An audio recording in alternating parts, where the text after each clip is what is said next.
Hello everyone, मेरा नाम सिमरन सोंधी है और आज मैं आपको रेजिस्ट डाइंग इंडियन टेक्सटाइल्स के बारे में बताऊंगी।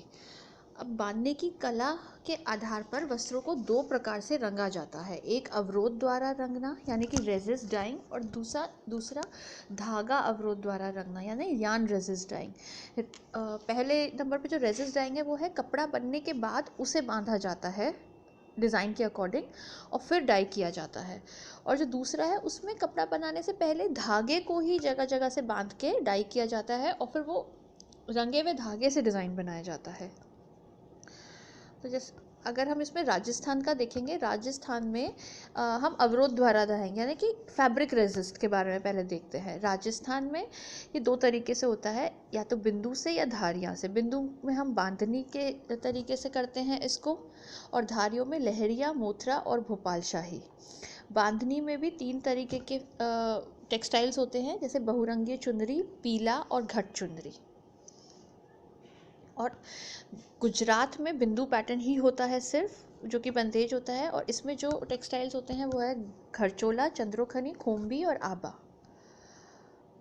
और अगर हम यान रेजिस्ट देखें तो यान रेजिस्ट में बंदेज में कहाँ कहाँ होता है? गुजरात में, उड़ीसा, आंध्र प्रदेश, तेलंगाना। गुजरात में पटोला और मशरू दो टेक्सटाइल्स होते हैं। उड़ीसा का जो यान रेजिस्ट होता है उसको बंदा कहते हैं। आंध्र प्रदेश के टेक्सटाइल को तेलिया रुमाल और तेलंगाना को पोचमपल्ली। तो सबसे पहले हम बांधनी के बारे में पढ़ते हैं। बांधनी शब्द संस्कृत से के बंध से लिया गया है, जिसका अर्थ होता है बांधना। इसका इतिहास बहुत पुराना है। 4000 ईसी में यह सबसे पहले सिंधु घाटी सभ्यता में इसके अवशेष मिले थे। 6ठी शताब्दी में अजंता की गुफाओं में इसकी एक painting the life of Buddha पाई गई है, जिसमें बांधनी डॉट देखे जा सकते हैं। आंकड़ों के अनुसार 17th एवं 18th शताब्दी में राजपूत महिलाओं ने घाघरा और ओढ़नी के रूप में टाई डाई वस्त्र को पहनना शुरू किया था। पुरुषों ने इसका उपयोग पगड़ी में किया और कुछ निश्चित त्योहारों पर पहने जाते हैं। टाई डाई भारत में ही नहीं बल्कि कई देशों में की जाती है, जैसे जापान, अफ्रीका, जहां इसे अलग अलग नामों से जाना जाता है और यह अलग अलग प्रकार से की जाती है। भारत में इसके मुख्य केंद्र राजस्थान और गुजरात हैं। राजस्थान में जयपुर, जोधपुर, सीकर मुख्य केंद्र हैं। गुजरात में इसका मुख्य केंद्र कच्छ और सौराष्ट्र है। तकनीक: इसमें कपड़े के कुछ निश्चित स्थानों पर धागे से बांध दिया जाता है व उसके बाद उस कपड़े को रंगा जाता है। जब कपड़े से धागे को निकाला जाता है तो कई रंगों के डिज़ाइन दिखाई देते हैं। वह तैयार उत्पाद चंद्रकला, बागबावन, शिकारी आदि नामों से जाना जाता है। यह डिज़ाइन इस बात पर निर्भर करता है कि कपड़े को किस प्रकार रंगा व बांधा गया है। बांधनी कार्य मुख्य रूप से खत्री समुदाय द्वारा किया जाता है, जो कि कच्छ व सौराष्ट्र में निवास करते हैं। बांधनी बनाने की प्रक्रिया: वस्त्र को तैयार करना, छपाई करना, कपड़े को बांधना, रंगाई करना, कपड़े की धुलाई करना, कपड़े को सुखाना व गांठ खोलना। ये स्टेप्स हैं। देख रहे हैं, फर्स्ट में पहले कपड़ा है, उस पर फिर आप डिज़ाइन मार्क कर रहे हैं। उसके बाद थर्ड नंबर पे बांधा जा रहा है, फोर्थ पे भी बांध रहे हैं, फिफ्थ में उसे डाई कर रहे हैं, फिफ्थ और सिक्स्थ में। सेवन्थ में वो डाई करके निकल गया है और नेक्स्ट में लास्ट में हम देख रहे हैं कि वो सूख रहा है। बांधनी में प्रयोग होने वाले रंग: बांधनी में कई प्रकार के रंग का उपयोग किया जाता है, जिसका एक अपना अलग अर्थ होता है, परंतु मुख्य रंग है लाल, पीला, हरा, नीला, काला, मरून आदि। राजस्थान में मुख्य रूप से बांधनी का कार्य भीलवाड़ा, उदयपुर, सीकर, जयपुर, अजमेर और बीकानेर में किया जाता है। यह बांधनी के मुख्य केंद्र हैं, जहाँ पर ओढ़नी, साड़ी व पगड़ी बनाई जाती है। राजस्थान में कई प्रकार के अलंकरण बनाए जाते हैं, जिनमें गोलाकार, चौकोर, लहरदार, त्रिभुजाकार, बिंदु वाले कई प्रकार के कुछ प्रसिद्ध पैटर्न हैं, जिसमें है बूंदी, संगम, पीला, लड्डू, चुंदड़ी डाबी, कश्मीर की कली आदि। ये हम देख रहे हैं, कलश है, कौड़ी बेल, कैरी, डिबिया फूल, अष्टकेरी चक्री, बेल, बूंदी लहर, जलेबी, हज़ारा फूल जाल, पत्ती फूल, शिकारी और तोता। अब इसमें हम सबसे पहले पढ़ेंगे बहुरंगी चुनरी। राजस्थान रंगों व लाल, पीली, हरी, नीली टाई डाई चुनरी व लहरिया के लिए प्रसिद्ध है। रंगीन व पैटर्न पगड़ियाँ और ओढ़नी ने राजस्थान में एक महत्वपूर्ण भूमिका निभाई है।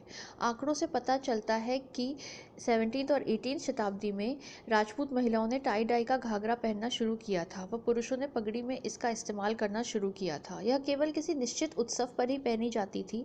पगड़ी बांधने का तरीका किसी समुदाय विशेष व क्षेत्र विशेष के अनुसार होता था, जिसमें विशेष पैटर्न बने होते थे और एक निश्चित त्योहार पर पहने जाते थे। राजस्थान में जयपुर, जोधपुर, सीकर मुख्य केंद्र है। राजस्थान के कारीगर फ्लोरल ज्योमेट्रीय अलंकारिक रूपांकन बनाते थे, जिसमें पशु पक्षी आदि होते थे। राजस्थान में बहुरंगी चुनरी बहुत सामान्य है। चुनरी, साड़ी व साफा की पृष्ठभूमि बहुरंगीय होती है।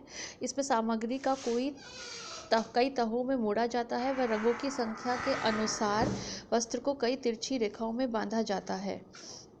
जब इससे खोला जाता है तो बहुत सारे रंगों से वी आकार का डिज़ाइन बनता है। पृष्ठभूमि में हर रंग को अलग से रंगा जाता है। मल्टी कलर चुनरी को चार रंगी, पचरंगी, छह रंगी, सतरंगी, अठरंगी, नवरंगी नामों से जाना जाता है। राजस्थान में कई प्रकार की चुनरियाँ प्रसिद्ध हैं। पारंपरिक रूप से राजस्थान में विशेष अवसरों व त्योहारों पर विशेष डिज़ाइन और रंगों की विशेष चुनरियाँ बनाई जाती हैं व पहनी जाती हैं। पहला है घट चुनरी। घट चुनरी लाल रंग के बॉर्डर के बिना चुनरी होती है, जिस पर सफ़ेद, पीले और हरे बिंदु होते हैं। सुहाग चुनरी या हरे बॉर्डर में पीले बिंदुओं वाली एक लाल चुनरी है। यह शादी समारोह पर पहनी जाती है। औजदी की चुनरी, ये बिना बॉर्डर के जॉर्जेट की चुनरी होती है, राजपूतों के द्वारा विवाह में पहनी जाती है। घट की धोती, ये एक सफ़ेद चुनरी होती है जिसमें लाल रंग का बॉर्डर होता है। सखी पल्लव, ये लाल बॉर्डर वाली पीली चुनरी होती है। डाला चुनरी, यह बिना बॉर्डर की लाल चुनरी होती है जिसमें सफ़ेद, पीले और हरे बिंदु होते हैं। यह चुनरी मलमल के कपड़े की बनाई जाती है। फागनियो, यह सफ़ेद और लाल रंग की से रंगी साड़ी ओढ़नी होती है जो राजस्थान में होली पर पहनी जाती है। पीला, ये पीली और लाल टाई डाई ओढ़नी होती है जो एक लड़की को बच्चे के जन्म के समय उसके माता पिता के द्वारा दी जाती है। गोटापत्ती, राजस्थान की चुनरी व लहरिया पर गोटापत्ती का काम किया जाता है व इसमें शुभ अवसरों पर पहना जाता है, जैसे सगाई, शादी आदि में पहना जाता है। रूपांकरण, राजस्थान में बनाए जाने वाले अलंकरणों को निश्चित नाम दिए गए हैं।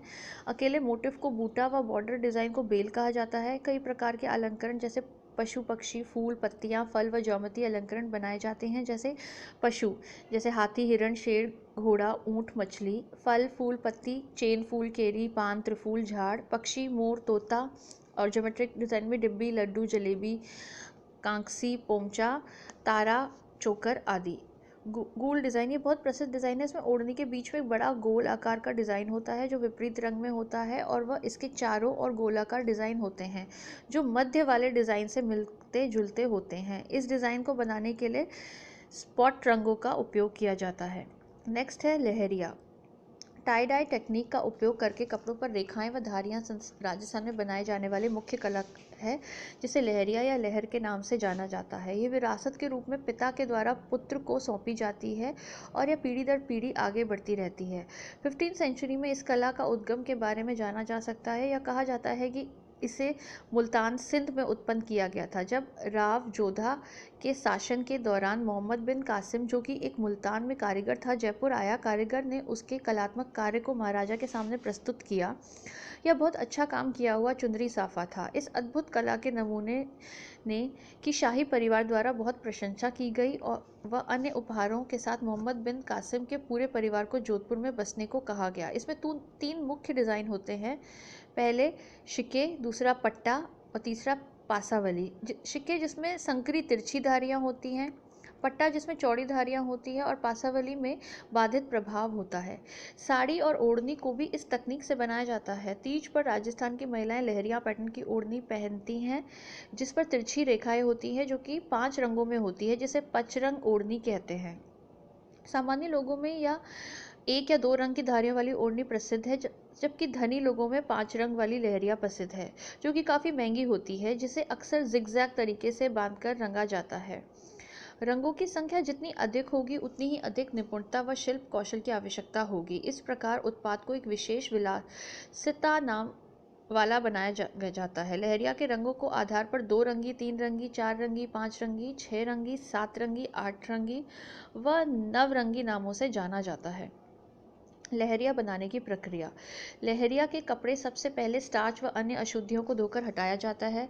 लहरिया के कपड़ों को बांधने से पहले गीला किया जाता है, जिसे बांधते समय धागा दृढ़ता से बंध जाए।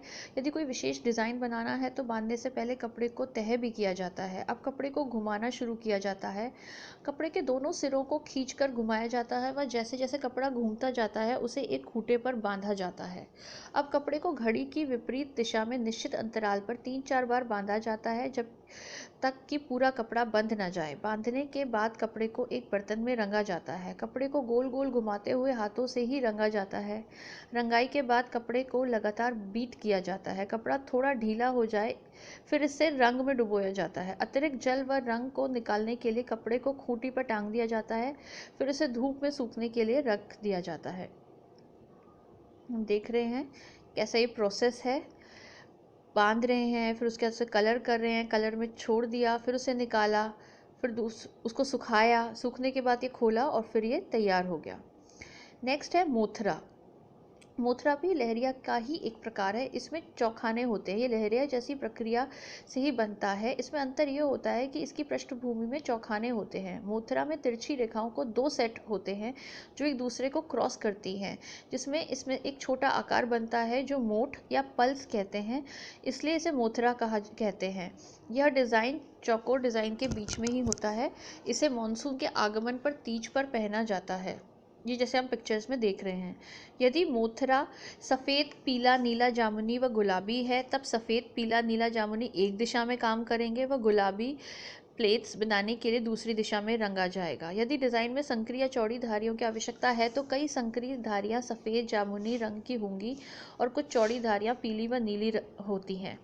इसमें कई रंगों का उपयोग किया जाता है, जैसे कि पहले पीला और नीले से अलग अलग रंगा जाता है व इसे सुखाया जाता है। अब कपड़े के पीले व नीले हिस्से को बांधा जाता है व कपड़े को ब्लीच किया जाता है। अब अच्छे से धोकर सुखाया जाता है। सूखने के बाद इसे जामुनी रंग के रंग में रंगा जाता है व फिर धोया जाता है। उसको सुखाया जाता है। अब दूसरी दिशा में गुलाबी धारियों के लिए कपड़े को खोला जाता है, हल्का नम किया जाता है, दूसरे कोने से फिर से कपड़े को घुमाया जाता है। यह बांधकर कपड़े को ब्लीच किया जाता है, जिससे उस जगह के रंग मिट जाते हैं व इसे धोकर सुखाया जाता है। नेक्स्ट है भोपाल शाही। भोपाल शाही भी लहरिया का ही एक प्रकार है। इसमें जिगजैग पैटर्न होता है। भोपाल शाही का नाम उदयपुर के राजा श्री महाराणा भोपाल सिंह के नाम पे रखा गया है और यह माना जाता है कि यह स्वयं राजा द्वारा खोजा गया था। रंगाई करने वाले लोग सुंदर जिगजैग पैटर्न बनाते थे जो साफा व ओढ़नी होते थे, जिसका उपयोग गणगौर व अन्य उत्सवों के दौरान किया जाता था, जिससे धीरे धीरे राजस्थान में प्रसिद्धता प्राप्त हुई। भोपाल शाही बनाने की प्रक्रिया। भोपाल शाही पैटर्न को बनाने के लिए कारीगर कपड़े लेके प्लेट्स बनाते हैं। प्लेट्स की संख्या डिज़ाइन पर निर्भर करती है। मटेरियल की लंबाई के अनुसार प्लेट्स जाते हैं। दो लोग गीले प्लेट्स कपड़े को पकड़ते हैं व इसे घुमाते हुए मजबूती से खूंटे से बांध देते हैं। अब कारीगर प्लेटेड क्लॉथ के तिरछे घुमाना शुरू करता है व कपड़े को बांधता है। इस प्रकार कपड़े को घुमावना व बांधना साथ साथ चलता है। जब सफ़ेद भोपाल शाही कपड़ों में 5 संकरे जिगजैग पैटर्न बने होते हैं तो कुछ चौड़ी धारियाँ